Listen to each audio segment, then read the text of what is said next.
In the winter of 1903, on the windswept flats east of Billings, August Krentz builds an octagon. He stakes corners with ceremonial precision, driving wood into ground hard as iron, muttering numbers in. German neighbors gather at the fence line in the November cold, their breath clouds, watching 8 equal sides. They decide the old immigrant has lost his senses, doubting he will survive until the Montana spring. August is 54, slight in the shoulders, but wide in the chest, with hands that built worlds from Wittenberg to Chicago and British Columbia. He arrived in Montana with $600 and certainty. He speaks English with a thick accent, his concentration absolute as he works through the math. August measures everything twice, then a third time when the biting Montana wind begins to howl. Pollard the rancher shouts from his horse, mocking the strange 8-walled structure in the frozen garden. Pollard's wife laughs behind her mittened hands, joining the neighborhood's derision of the immigrants' plan. Fetchit spits tobacco, calling August a crazy foreigner whose shack won't last until the spring. Old Mrs. Halvorsen watches from her gate, her careful posture hiding decades of Montana survival. She shakes her head and retreats inside, leaving August alone with his strange 8-sided geometry. August Krentz keeps measuring, possessed by a secret knowledge that will soon define life and death. A 63-degree gap in knowledge stands between the township and the approaching winter grave. The thing about August Krentz is that he is not building because he is crazy. He builds because he is afraid, and that precision of fear makes all the difference. Last winter killed Pollard's cattle and pushed the mercury past the thermometer's lowest mark. The barn thermometer froze at 38 below zero, like a watch that has given up. August survived that winter in town, watching his claim and planning his return. By November, he had $412 a self-logged timber lot, and one vital memory. In British Columbia, he built a shelter for Beaumont, a Métis guide. High in the Selkirks, they built a round-walled pit house using techniques Beaumont's people had used for generations. August calculated it was 40 degrees warmer inside, thanks to the shape, not just fire. Montana's winter wind hits square walls, with fury turning every gap into a cold knife. August realized that corners are where 2 walls meet and make a conversation. Wind interrupts many small corners, well-angled, deflect the wind like a boxer slipping a punch. He wrote 8 sides and 45-degree offset in his notebook by inadequate light. Another note specified 12 feet on the outside, with walls that were very thick. His claim is on a rise that catches every breath of air from 3 directions. No windbreak exists, but the sky, the land, was cheap. At $300, he had $112 left to build a house that wouldn't kill. He measures the awareness alongside everything else and keeps working through the cold. He breaks ground on November 3rd. The shovel hits frozen earth with a sharp rifle shot. Crack. The foundation is his education. August understands that the ground is warmer than the air. 3 feet down, the earth sits at a steady 34 degrees. Even in Montana's January, that underground steadiness is the bedrock of everything August is attempting to build here. He digs 18 inches down before building up, placing his floor below the grade level. The earth walls act as a thermal skirt, protecting him from the killing cold above. He uses cordwood construction, a method the neighbors cannot understand or stop talking about. August learned cordwood masonry from a Mennonite, an old technique that seems like a trick. He stacks short logs in mortar of mud and sawdust with cut ends facing out. Wood's cross-section is a better insulator. Each log end acts as a sealed insulating cell. August cuts his logs to 16.5 inches. The half-inch matters. He hauls local clay from a dry creek bed 3/4 of a mile away. He mixes clay with sawdust from Billings and lime from the local hardware store. The clay binds, sawdust insulates, and the lime resists the encroaching Montana moisture. He wets the mortar only enough to be workable. Too much water causes cracking. He learned that lesson the hard way. The notebook entry is starred and underlined November 19th. brings the first setback. 3 walls up, but the freeze-thaw cycle cracks the mortar temperature, swung 20 degrees in 4 days, lurking moisture expanded, and broke the masonry's precarious hold.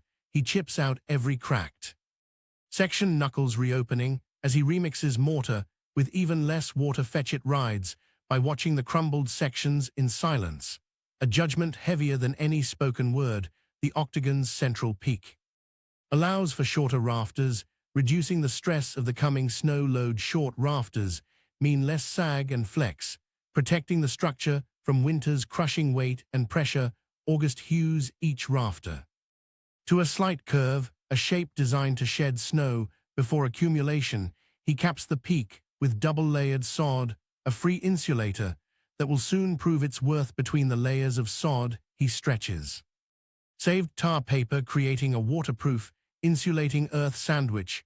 The roof provides 8 inches of insulation before he has spent a single dollar on it. On December 2nd, August slips on the ice-crusted excavation lip and falls 4 feet. He lies still, cataloging the damage. 2 ribs are cracked, but nothing has broken through. He wraps himself with linen strips, working through pain that sits like a hot brand. The neighbors do not know about the ribs. There is nobody to tell in this void. By December 15th, the walls are full height, and August lights his first test fire. He sits on an earthen bench shaped from clay and sawdust and waits for warmth outside. 8 below zero, he has recorded the killing temperature in his small notebook. 40 minutes later, the interior thermometer reads 34 above the octagon. Is holding the difference is 42 degrees with 3 sticks of pine and 40 minutes of burning. He writes in the notebook with steady hands. Outside 8 below, inside 34 above, bench surface registering 52 degrees. He underlines the number twice. This is just the beginning. Through December, neighbors watch as temperatures drop. August's strange shelter brings out a second chorus. Pollard shakes his head. There ain't enough wood in those walls to warm a dog. August, Pollard's wife, adds, it ain't natural to live like a badger in a mound. Mr. Krentz, fetch it, says clearly. That ain't a house, that's a pile. You're just too poor to know better. August has $11.40 left. He has eaten his smoked venison. 2 quickly cracked ribs make hunting impossible. August walks carefully to protect his split pitch-repaired boot heel.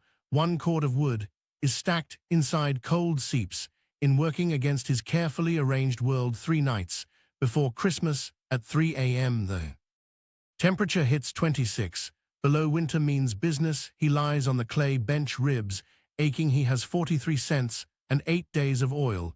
He's eaten salt pork broth for 4 days. He lights a candle to check the thermometer.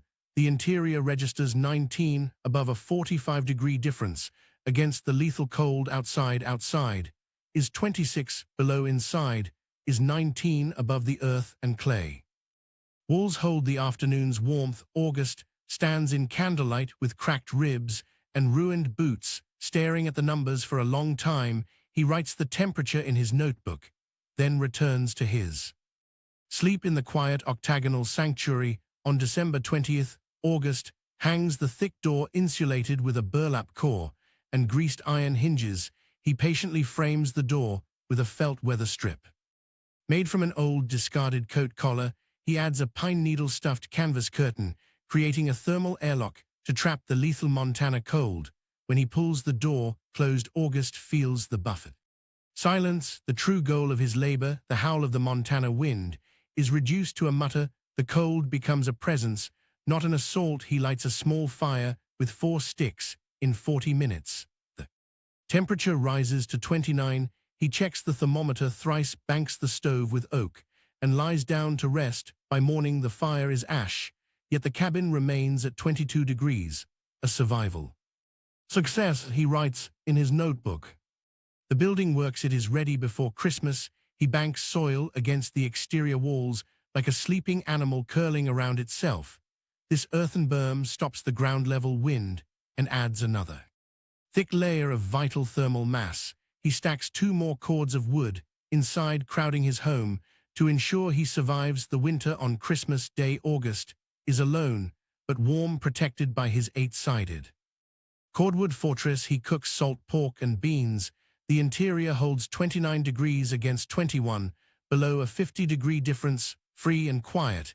He writes the number down without underlining it.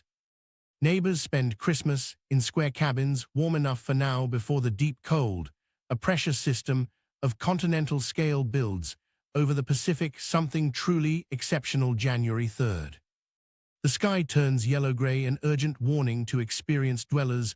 The wind shifts northwest, hitting 40 miles per hour, and climbing as snow flies. In 4 hours, the temperature drops from 5 above to 23 below. The air changes before the whiteout hits, a metallic sharp coldness signaling a world contracting into frozen silence. Pollard spends the first night feeding his stove every 40 minutes. Wind finding every gap in his frame. In rectangular buildings, corners act as linear bridges, allowing exterior cold to travel directly through the wood structure. 4 corners create 4 thermal bridges. Pollard burns through half a cord of wood in one desperate night.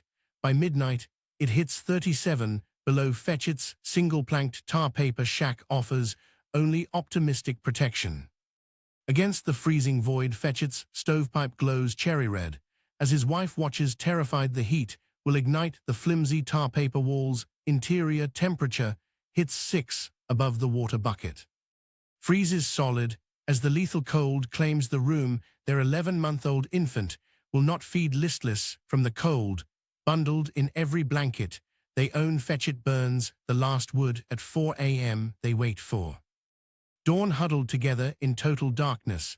The Jorgensens fare worse. Old Jorgensen struggles with a chest illness, while the storm batters their frame. The back bedroom drops to 3 below. Mrs. Jorgensen burns furniture to keep the main room survivable. 2 horses freeze in the barn. Mrs. Jorgensen overfires the kitchen stove until the chimney cap glows. Mrs. Halvorson's stone chimney becomes a liability, conducting lethal cold into her house like a frozen pillar. Frost crystals as fine as sugar form on interior walls, defying reason and the fire's heat. She hangs blankets and crams rags into gaps, enduring the storm with frozen water lines outside the octagon.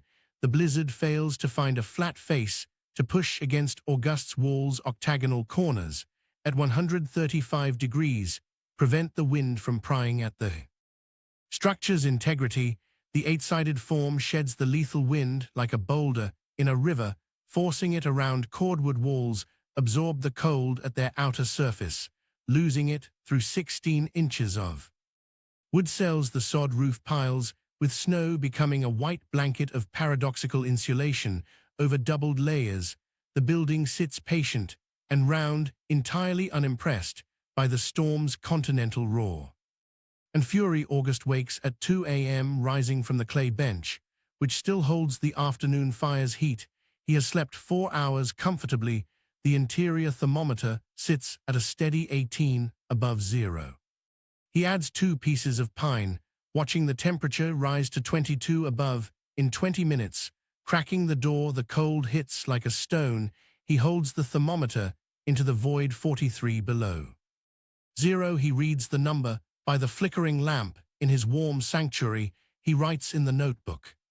Interior 18 above, exterior 43 below, differential 61 degrees. He stares at the number as the wind flows around the octagon, never finding a surface to strike. 61 degrees of difference exist between the killing world outside and the quiet living world within. August thinks of the math, the cracked ribs, and the long bet he made on a shape. The storm rages for 3 days. By the second morning, 4-foot drifts erase the road to town. Inside, the octagon smells of pine, oak, and clay, while outside the frost cracks like breaking bones. On the second afternoon, Fetchett arrives at the door, a ghostly figure in the whiteout. Fetchett struggles through waist-deep drifts for 300 yards. His thin coat offers no protection. His face is old chalk, mustache, frosted white eyes, hollowed by a night of terror. August opens the door. Fetchett enters the airlock, stepping between wooden door and canvas curtain. August seals the outer door and opens the curtain. Fetchett stands in the octagon's dim warmth. Fetchit puts his hand on the clay bench. Holding it there, as he absorbs heat, it's warm. Fetchit says, his skepticism replaced by the realization of a rearranged world. 22 above. August says, gesturing toward the bench and offering a cup of warm coffee. Fetchit sits drinking coffee while the stove ticks and the wind flows harmlessly around. How cold is it? Fetchit asks. 43 below. August replies, it may be lower now. Fetchit does the arithmetic. 65 degrees warmer inside, purchased with cordwood clay and patience. The truth sits in the warm air like a fact waiting for someone to notice. I said some things about the house. Fetchit admits it wasn't true. August quietly replies. August provides food and wood, instructing Fetchit on how to survive the remaining freezing night. Fetchit listens intently as August explains the mechanics of the cordwood walls and wood cells. August describes the 16-inch thickness a barrier planking could never hope to approach. He explains the sunken floor and earth skirt, a heat battery that cannot be. Panicked August explains the clay bench absorbing heat and the wind-deflecting geometry of the octagonal corners. Fetchit listens, then asks why August didn't tell people before he started building. August asks if they would have listened. Fetchit returns to his shack without an answer. On the third day, Pollard arrives leading his horse, forced inside his cabin for warmth. Pollard stands in the airlock, admitting his wife insisted he apologize before asking for help. August tells him an apology isn't necessary. The wind pushes and goes around the octagon. I am sorry. Pollard says the word comes out with the effort of a thing that does not come easily. Pollard admits calling August a crazy foreigner in front of his wife and hired man. He was wrong. Pollard asks if his family can come. August simply replies yes, bring everyone by January 6th.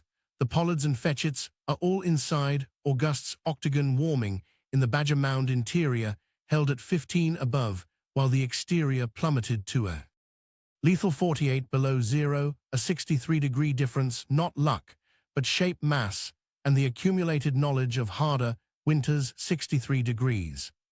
The difference between a lamp burning quietly and a funeral story. On January 6th, August writes the final number in his leather notebook, closing it without needing any further emphasis. Pollard's barn roof collapses under snow. 2 cattle are lost to the storm's heavy judgment. Fetchit's shack is ruined, tar paper torn away, and the floor buckled by intense frost heave. Old Jorgensen struggles for breath while Mrs. Halvorsen carries water from the frozen, unyielding creek. August finds a single thumbnail-wide crack in the north wall's mortar, easily repaired in 20 minutes.